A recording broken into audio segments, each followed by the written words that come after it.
Welcome, traveler. I'm Tall the Journeyed, and I would like to welcome you as you are walking down the path, and the road beneath you has become a bit unfamiliar. The meadows and the forests that were once so warm and comforting have been replaced by forests of branching, jetting off into chaotic and obtuse directions that give an overwhelming sense of unfamiliar intrusion. The sounds are new, crashing in a chorus of unfamiliar echoes, all screaming in different pitches. The smells forging a bit to the top of your nose. Even the feeling of dirt on your feet seems cold and crunch in a new way. All the white noise of it is still familiar to you in that chaos echo that you've come so accustomed to, but still, it's different chirps, different sounds, and different ways of being. Yes, you are still on the same path that was laid out in front of you, the one that you've been active agent in shaping. Fair, yes, this is a new, and honestly, not all of it is better. But so what? Just because those who walked through these woods before you didn't leave them in the greatest of conditions, you're walking through them right now yourself. You're here. You're the one dealing with it. It's your responsibility. Yep. You got to deal with finding enough berries to survive. Why shouldn't we take this place and make sure it's our own Garden of Eden too? Sure, everything is going to be not going to be the famed gardens of Sophia, or even the botanical gardens you grew up with that you were so fond of. But you know what? We're here now, and honestly, a little illumination in the path is never a bad thing. So the trees need you. Well, hell, I need you. I can't do this journey alone. But luckily, we don't have to be alone on this journey. And as always, I am joined by the wonderful, the illustrious, the handsome, and the hopefully decent smelling Jared. Jared, Honestly, only my wife can really answer that because I can't smell myself. Okay. Like unless I I guess I would say like if I just sprayed on something like some cologne or some something else, like sure I could probably say I smell like that, but 6-8 hours later I can't confidently say I smell like anything. So I feel like I would need someone else to answer that question, and unfortunately we don't have the technology to smell through electronic devices quite yet, so I can't answer that. Smell-o-vision was a thing that did exist at some point. It's just repressed technology now at this point, Jared. I would argue that it's been actually held back by us from the U.S. government at this point. Well, like they're EVs? they're hiding. Oh, and yeah, Disney has great. That's a great example. Disney has the smell-o-vision in quite a few of their attractions. Okay. It's all about the ambience of the park. We literally have the technology, and every guest and every traveler listening to this podcast, in theory, has the ability to smell Jared right now. In theory, but not in practice, because unfortunately they don't want the consumers to have that technology at their fingertips because they feel like it'd be too dangerous. That's the real repression. That's what they're really hiding out, the technology, the ability to smell ambient Jared at any time. That's what we should be mad about in this episode. Well, we can now know if he smells it or not. We should really be mad about that. I mean, because think about it this way. If you could smell someone, you can tell if they're real or if they're an imposter, right? In theory. You should be able to tell that. Is that the way we can tell the replicants is based off of ambient human smell? I'm just going to go on a limb and say to a degree, yes. That's an OnlyFans? Danny says that's OnlyFans related content, so maybe we're in the wrong industry for that right now. But we can always venture off into. Let's save that for another episode. Yeah, let's save that for another episode. Realistically, our entire generation is collectively on that. So. Yeah. I mean, my wife and I were just talking about it the other day. Like, it's so funny how our generation just doesn't give a fuck about all these past norms and standards that people had. It's like, hey, look. If sex sells and you can make money doing it, as long as you're not hurting other people, just do it. Why do we hold ourselves to these societal norms that aren't really affecting anybody? Like, people are going to make money doing certain things, and as long as it's not harmful, who cares? I really do think that that's probably one of the better things of our generation is the normalization of sex work as a legitimate normal practice. And is not something to be ashamed of. Obviously there's still a lot of societal trauma to be dealing with it there, but it is definitely one of those things that's definitely markedly improved in our lifetime. It's just that normalization of sex work just because of how, first of all, because of how hard it is to get by. Fuck, dude. Right. If you can find a way to make money to survive in this system, go ahead, sell a jar of your farts. I don't give a fuck. Or your bathwater or something, Or your whatever. bathwater, yeah. Fuck, man. Who cares? If there's a market for it. There's a market for it, right? And that makes makes a fun question for us, because here's a good question for us, because we're in a weird gap with this. Yes. What generation are we part of, Jared? I've always considered myself to be a millennial, but I'm like, I think a year or two before the cutoff officially. It really does depend on what is that, what it really does depend on how you're marketing it, right? It depends on which research model you're using realistically to define a generation. Usually it is that right around our birthday, though, in that 94, 95, 96 is those cutoff years, or 97 even, for what is those different generations, right? So we're going to pull from the Pew real quick here to kind of get a set of reference. I love here. the Pew. I know you love the Pew. The Pew Research Center is one of our favorite research centers. So in 2018, they were actually, the Pew was working to define this exact question, right? What generation are we part of? Are we Zs? Are we Zoomers? Or what are we doing here? So they decided that anyone between 1981 and 1996 is a millennial, with Gen Z being the unofficial cut into the next one, right? So right there, 96 would be their cutoff for it. So what is often used to define this cutoff is the living memory of 9/11. 9/11 is used as that living cutoff, and I believe we talk about that with a lot of people, right? I talk about that with Danny, my sister. My sister's a really good example. She's 2 years younger than me. I remember 9/11. My sister does not. I do. Exactly, right? And it's very vividly. So it's literally, I understand what they're talking about when they talk about that living memory, right? So that is that first, that is as for our generation, we're the last ones to remember it, whereas, and literally the people born the years after us are the first ones not to remember it. So it's weird we are that generational cutoff point of that living memory and that shared consciousness. Do you remember going to the airport pre 9/11? I never flew pre 9/11, so I can't answer on that, but I know that it was very different. It was. You could walk all the way up to the gate. Flying. That's what I remember. I remember like walking all the way up to the gate at McCarthy Airport in Vegas, and for my grandparents, and to meet them or to be dropped off by them. And I remember that we were literally dropped off, like you said, at the gate. They walked us to the gate. So it is definitely that living memory of 9/11 is used as the signifier for what is oftentimes used as that generational cutoff. And I think, hey, that's a pretty good one, right? That's when we're talking about generational memories, there's very few that signify the world even as 9/11 does, right?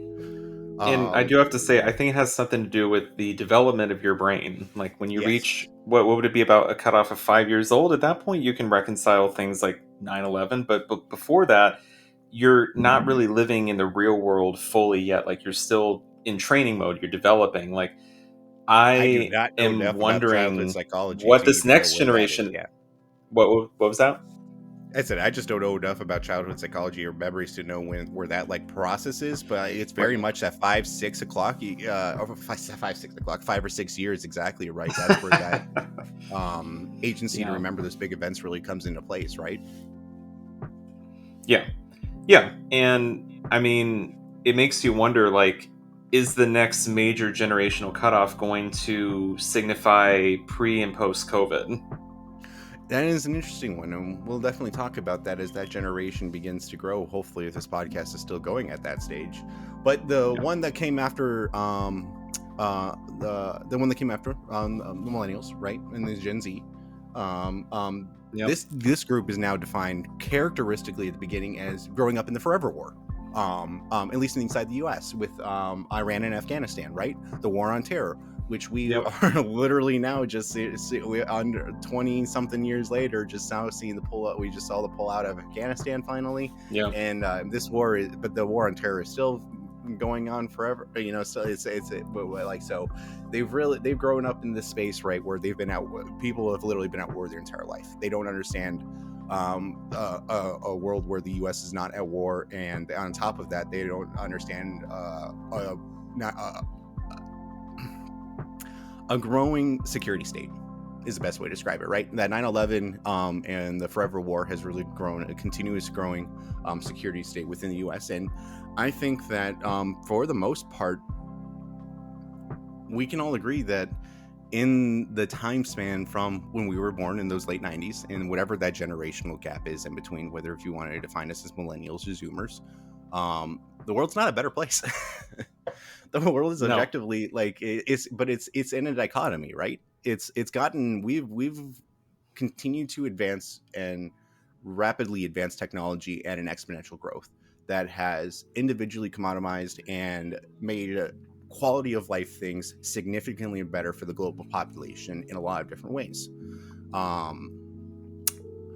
But realistically, the individual agency, because of factors, economically, with the current recession that we got going on, or what the current job market looks like right now, which is more closely resembling 1919 closer than it is closer to even 2008, right? In a lot of different ways. You have literally the forever wars that have been going on now. You have the actual impact of climate refugees and climate change going on.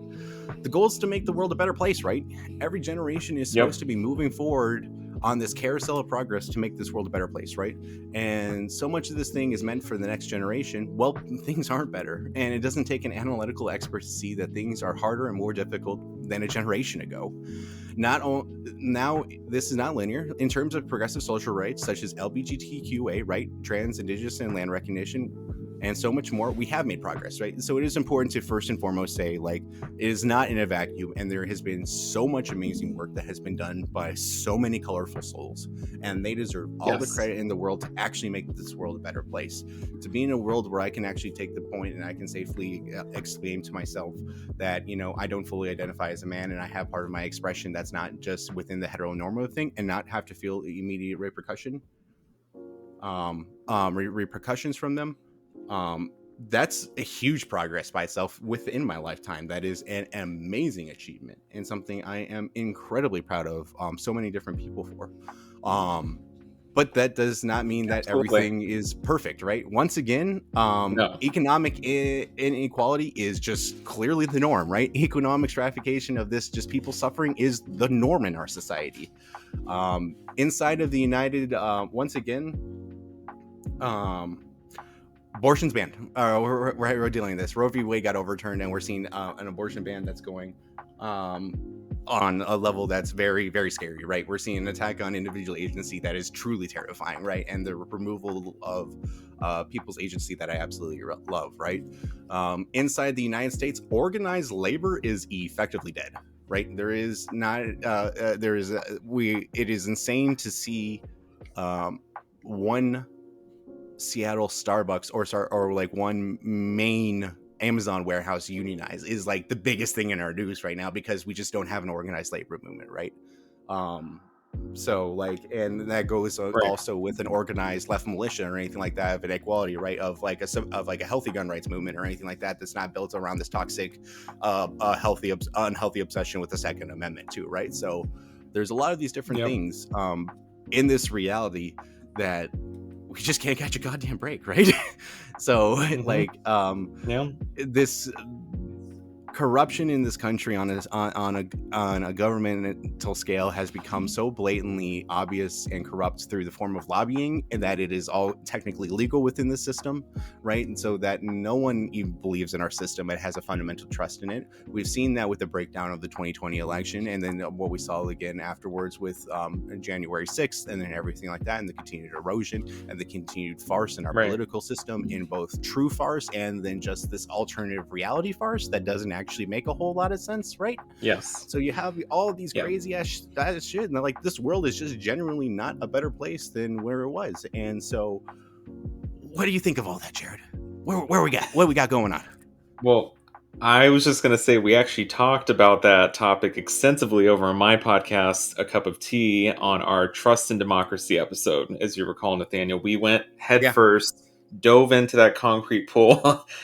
The post-2020 election aftermath, as well as the voter fraud claims and January 6th and everything. And basically our fundamental wish coming out of the episode was that we are somehow able to restore faith in that system, but there's definitely a lot of work that goes into that. And I think that you're speaking to it right now, a side of it that we didn't really get a chance to touch on as much, which is really diving even further into those just grotesque issues that make up this systematic barrier that we see before us. Like the impasse to progress in many ways. Like I think there's the optics of progress, and then there's the real progress that is being obstructed by these special interest groups, by people that hold power, like CEOs, politicians. Like Yeah.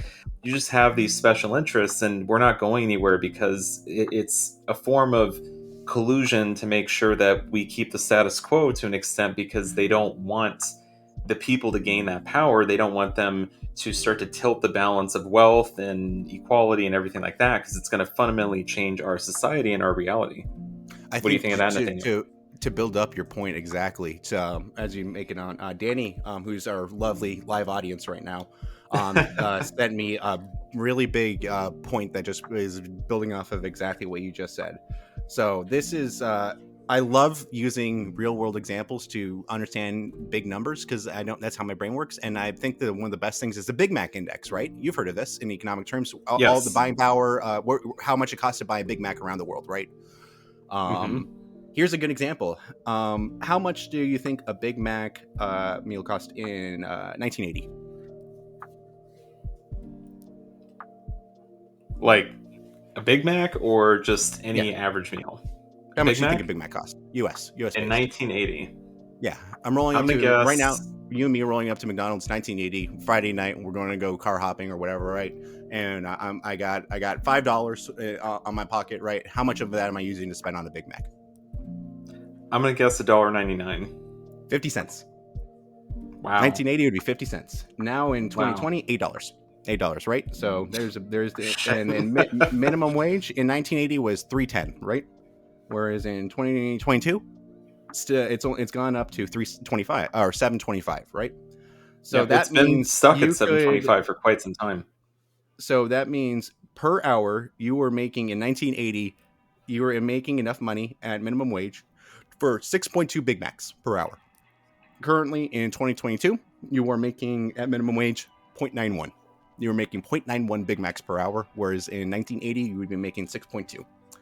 If that doesn't Right. illustrate exactly the little tangent you went off on right there about that Hmm. normalization and that that's of I'm sorry, I forgot the exact word used right there, so I'm just going to go back to my word of income stratification and inequity that you were talking about, the Yes. normalization processes of that. I think that does a really good example to really indicate just how far that inequity has grown, um, Yeah.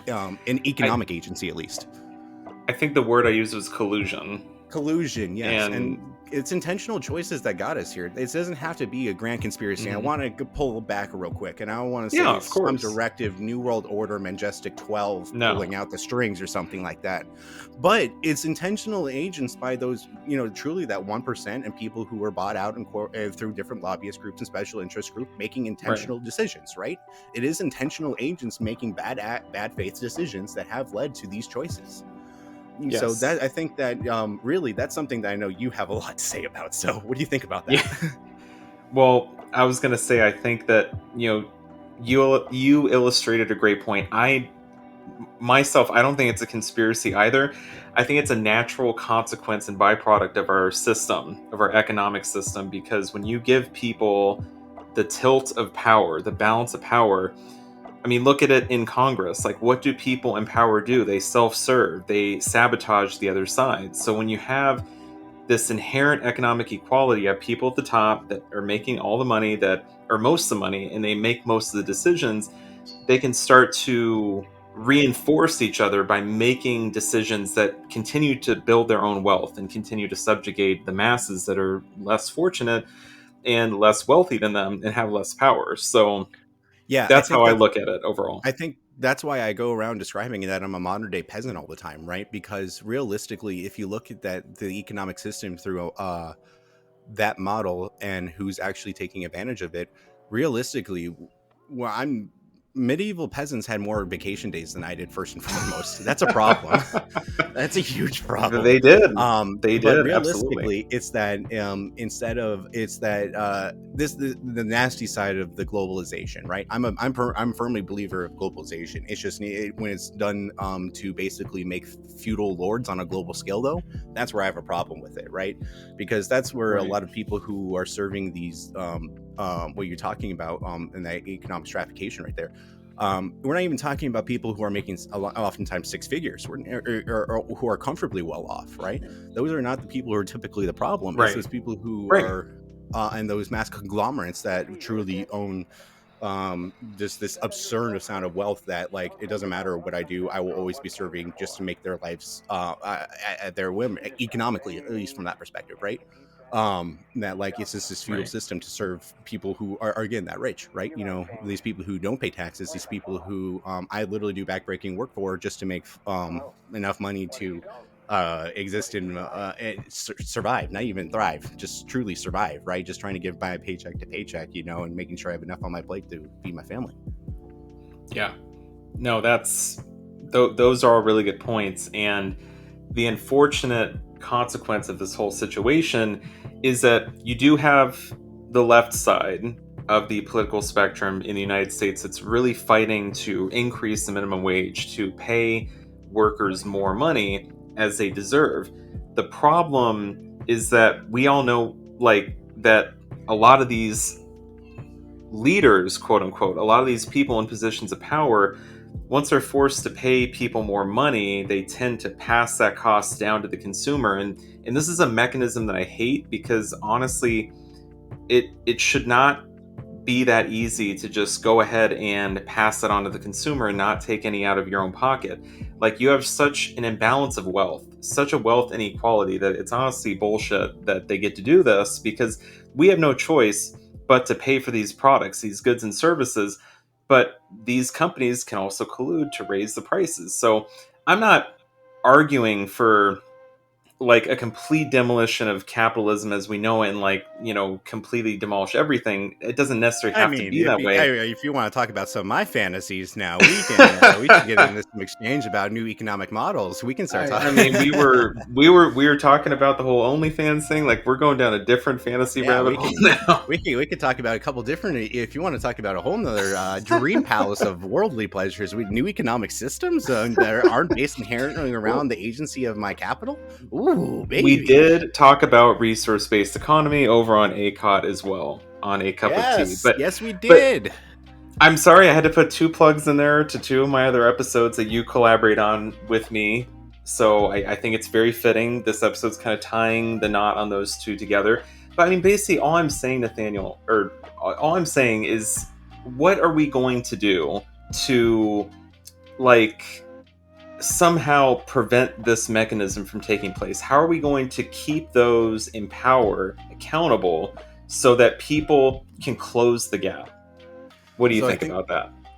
So I think that first and foremost, the first thing we have to do is understand some of the mechanisms that really got us in this place, right? You have to understand the actual decisions and agencies and the systematic causes that got us there. So unfortunately, what I have prepared right now won't get us fully into those answers, but I do have some things to really start us on that point. And from The Atlantic, another source that I really enjoyed this was written by Annie Lowry.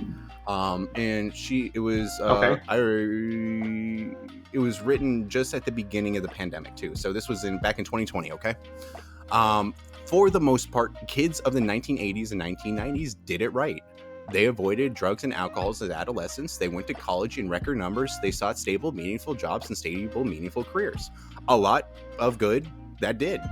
Studies have shown that young workers entering the labor workforce in a recession, as millions of millennials did, absorbed initial earnings and loss that would take years to fade. Wow. Everyone bought the houses and made building new ones impossible. Millennials were forced to keep on renting, transferring wealth from young to the old. So instead of, and that's that last point right there is really what I want to talk about, because then right after that we get into a global pandemic, which is going to be the next thing that was a real big economic setback on top of it. So two things happened. First and foremost, the 2008 recessions. Millennials came and the generation right before us, and and as we are the very tail end of that millennial generation, going into the Zoomer generation, we truly came up with on that step back, right, where we just did not come up with a point where there was meaningful economic, where we were still dealing with that truly that gap that a recession provides, right?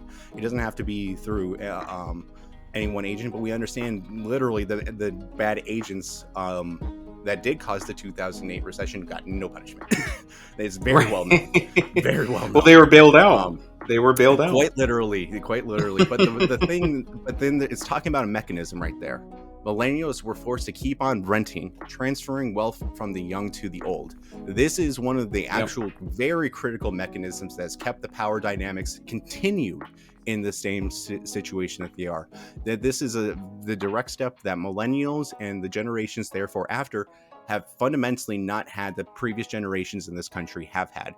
That initial agency and buying power to be able to purchase your own and get the next best thing, right? And everything like that. That is one thing that we fundamentally lost that the previous generation had now I'm saying plenty of individual people were able to do this. We're talking about on generations, right? So we're talking about the collective generation of people that this might be. So quite literally millions of people, right?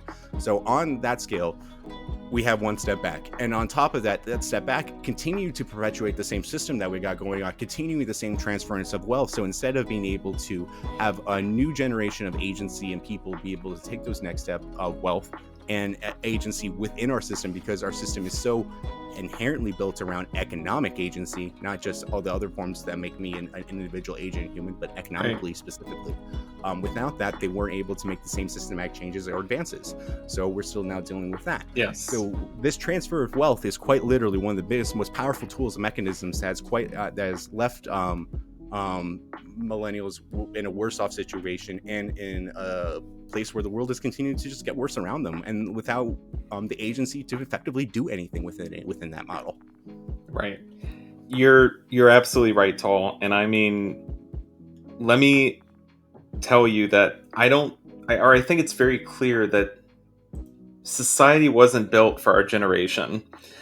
It was built for a previous generation. And unfortunately, the mechanisms were put in place by that previous generation that meant that we would not be able to get ahead, that we would not be able to recreate and recapture that same success that they once had. And as you mentioned, there's multiple mechanisms for this. There is the shelter situation with renting versus owning. There is the employment mechanism with keeping wages low, the economic one, keeping prices high. These are all levers that are instituted in our society to keep us broke, essentially. And yes, some of us can break through and make a difference, but it's not like the opportunity is afforded to nearly as many people as it once was before. It's such a small, select few that are fortunate enough that have that breakthrough. And it honestly is either done by inheritance, or by some other type of breakthrough, like, somehow stumbling into a lot of money or building wealth quickly by stock trading or something like that. Like it's not like it's not like something that's reliable. We don't live in a society anymore. By the bootstraps, that's for sure. No, we don't live in a society anymore. This delusional reality that anybody can make the American dream happen, that you can just get a 6-figure job after like 5 years of working at your local newspaper place or something, and then buy a house for like $100 down and have a monthly mortgage of like $500. Even for that doesn't exist anymore. That you and me are talking about, right, in our own personal life, like I've done, like when it comes to like my job seeking like that, like it's still how hard it's been for me to find a job and everything like that. You've directly been you've been my biggest advocate and my biggest support in trying to find a new job in a lot of different ways, and it's still what else can I do? Right, so it's continuously refocusing and redoing it like that, like it's laughable just how direct of consequences these like macro decisions have on individual people. And I think just to talk about your mechanisms a little bit more right there. So for every continuing off that article, right? So for every 1 percentage point bump in unemployment rate costs new graduates 7% of their earnings at the start of their careers. at 2% of Wow. their earnings nearly 2 decades later. So that's not a ramification. When those unemployment spiked in 2008, and that we're also dealing with even with the blipping during COVID, these are having ramifications of 2 decades later, right? The effects are particularly acute for workers with less educational attainment. Those who are less advantaged to begin with are consigned primarily to lower wages. During the recession, half of recent graduates were unable to find work.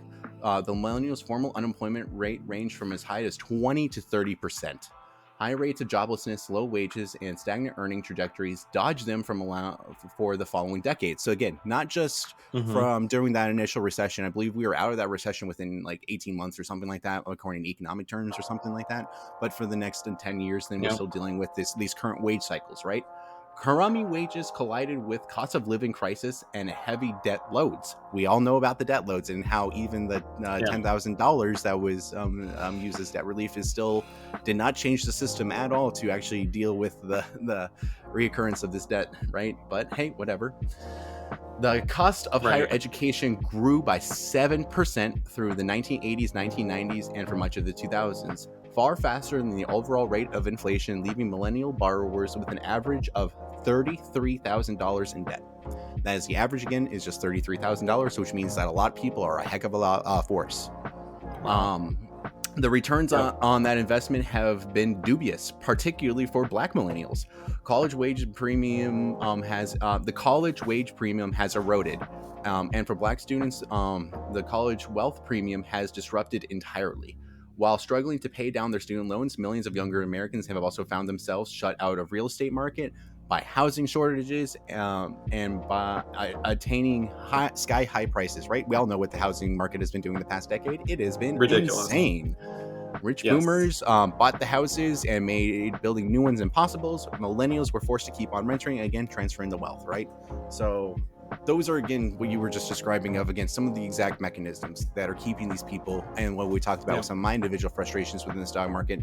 I have a master's, and it doesn't mean anything for me to even get an interview effectively, right? That's what I have found so far in the time I've been applying without it, right? Into countless different jobs, you know. Um, um, this debt is just crisis is just hampering an entire generation. There's an entire generation of people who are under a mountain of debt who will never get from out of it, and that is one of the most effective tools to keep economic agency limited, right? This is how the status quo stays the status quo, by keeping the people who should be taking the next line of agency growth and steps within systems, by keeping them hindered in such a place where they cannot take those next steps forward. That is essentially modern day, if you want to call it modern day slavery. It's I don't know what else to call it, right? You're talking about people who cannot survive in these systems, who are doing everything right? This is why I firmly believe we fucking deserve something better, Yes. right? I don't know exactly what that is, but that's why I'm always joking about be better. We deserve something better, because whatever the heck this has got going for us, it was just not what the masses envisaged, not what my grandparents talked about when they were trying to make a better world for us, not what my parents talked about when they were trying to make a better world for us. I don't know who said that this is the model that we should be doing, right? No. No. Yeah. I mean, Tall, we're the generation of debt. Like we are more in debt than any other generation has been at such a young age. It's quite remarkable, not in a good way. And I look at it from like when I look at it from my point of view. Obviously, I have a wife and I have 2 kids and everything, but I can tell you that like those decisions aren't cheap. They're expensive decisions. Like when you like go into making the decision to get married, when you go into the decision of having children, obviously like you have to be able to support those additional humans. And it's funny how we're being subjugated as a generation. We're being prevented from building wealth within our generation. We're being denied opportunities economically and in the job market. And then on top of it, like childcare is more expensive. Getting married's becoming more expensive. Like the place that my wife and I got married, we actually just looked, like we came across an ad the other day. Let me tell you that they are charging like 3 to 4 times what we paid just 5 years ago. And I'm like, that's fucking ridiculous. And the thing to me is, I'm like, every year that goes by, this shit gets more expensive. And then the older generations are like, why are you having kids? Why are you getting married? It's like, because this stuff is expensive. Like, you have to Dude, really be do you know all how much in. insane to buy eggs right now? Like, Yeah. this is the modern day, the current economic shit we're dealing with right now. Like, I can't even like eggs are like $7. Like, that's not a joke. Like, And the problem is, like, nobody's being held accountable, Nathaniel. Like, when the prices are going sky high, like for gasoline, and there's supply shortages, like, oh, we're sorry, like, we're out of paper towels, or, good luck if you take a shit, because, we don't have any toilet paper. I'm like, but nobody's being held accountable. Like, these companies are just allowed to make these decisions and have poor planning, so they can't keep inventory on the shelves, and they have to mark up the prices because of, like, labor shortages and everything. And it's just like there's no mechanism for the people to keep those individuals accountable so that they make decisions that benefit us. Like, it's only decisions that benefit them, that appear to benefit us. They appear to want to help us, and maybe to some extent they do. I'm not saying it's all self-serving, but I mean, at the end of the day, like, they're going to focus on their bottom line, their profits, and there's really nothing to stop them from making those decisions other than us, like, using our power collectively to hold them accountable. Like, how a lot of companies are being forced to really show and demonstrate their green values and sustainability, whether it's accurate or not. These companies, thanks to our generation, for the first time, are being at least held somewhat accountable for their cradle to grave decisions and being wasteful. But they're at I mean, least there's being also forced the to make. economic side to this, that they're not being fair. No, but they're at least being made to face, at least make image, right? They have to. Yes. That is what we're talking about with the collective action that of people talking about, right? Like, and then Yes. that does actually create some effective change. When you have to create that image change, like, effectively, you're not then automatically just dumping wildly into nature toxic chemicals, for instance, Yes. right? And things like that. So, Yes. like, it does create things, but at the same time, like you're talking about, like, there's such a limit in, like, what is the ability in our current system to be able to apparently are supposed to have held any of the BP executives actually accountable, for instance, right? Or for Right. some of the people who are individually responsible for, like, 2008, right? Or the ones who are directly responsible for the current economic inflation that we're going through right now, right? The effective Right. mechanism to hold those people accountable would effectively be the courts and political system, right? And actually to help actually have people held legally responsible. But because of how one corporatized our legal system has become, and the agency that corporations hold, I'm not trying to take this into a sovereign citizen type of argument, because I don't, that's not where I want to take this, but the actual realization that corporations have more legal agency legally than I do, right, in a lot of different ways. Mhm. And they are Yes. independent actors because of that, in the system that I exist with. And as we have seen, the punishments that have been continuously given within this system to those agents and those individuals, both corporations and people, is literally just the price of doing business in a fine, typically. And Yeah. typically that is literally, that fine is so much cheaper than actual any ramifications and the boatloads of money that these individuals have made on top of it, right? It is literally the price of doing business. Yeah. Or it's equal to um a tax write-off. exactly, right. Correct. And I don't know that our system currently has a way of effectively dealing with these things, and I don't know how to Right. either like you said, within the system, navigate it and evolve it into a way where these agency can have some actual ramifications being held accountable. Because I Yes. do think that there's the mechanisms within our system to do that. I just don't think that Hmm. there is any actual pathway to use those mechanisms effectively anymore. Right. With the erosion, especially with the erosion of different amendments, such as like the Fourth Amendment and a couple of different things that have been going on with that, right? Right. It's just, I don't know. I just don't see a pathway of any of those within our system being used. So then you Yeah. have the other It, options of bringing in a new system, and you're talking about the potential of a revolution there, or just the actual authoritarian deep state, and just that's not a good whatever happens that scary times, and we'll see what happens in those times, right? But I yeah. hope, I just as always hope it's as peaceful as systematic change could ever be, right? Because everyone deserves better. Because we do live in this time where this is all done in the background of technological it's just an insane innovation. We're talking about fusion being a legitimate energy source within the next 50 years. We're talking about literally a post-scarcity future being accessible, right? So that's the insane part of all Yes. this is taking place in this stratification of technology that is truly advancing in a place where we can live in a post-scarcity society. There's people who legitimately believe the Right. first person to live to 1,000's alive. We're having medical technology is the thing that truly is exponentially growing in just the most exciting ways still. Yes. We are very close to cures on HIV. We are very close to cures on different effective long-term therapy strategies for a lot of scary kind of cancers and different health conditions that we have just not like and had all of these things. So like it is Right. this growing reality of two truths and this cognitive dissonance that people have to live with, that like we live in a place where we have the technology to do a lot of really good things, but like our current systems and our current models are Right. being hampered for whatever different X, Y, and Z different reason. And that is a very hard cognitive dissonance to keep living with when it's so clearly that we can and do deserve better. Right.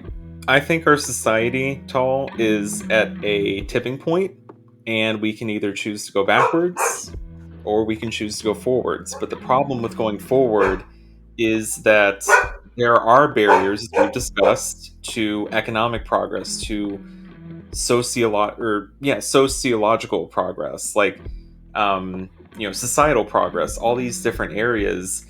And transparency is absolutely key here. That's the only way that we're going to be able to hold people accountable, to be able to make changes to the system that are future proof so that we can continue to evolve as a society.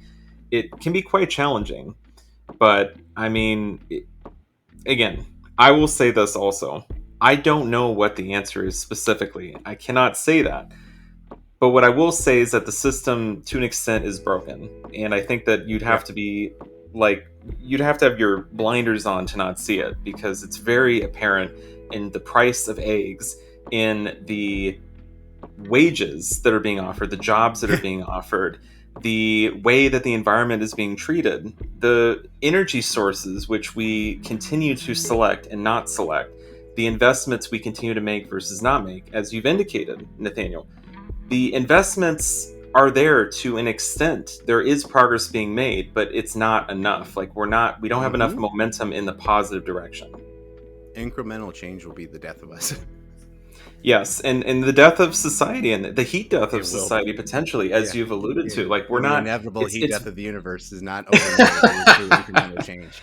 that is my favorite Cards Against Humanity card, the Yeah. Yeah. inevitable heat death 100%. of the universe, because it's so true. But I mean, like you've seen the projections before. Like if we keep down the path we're going right now, yes, are we making progress towards more sustainable forms of living? Yes, we are.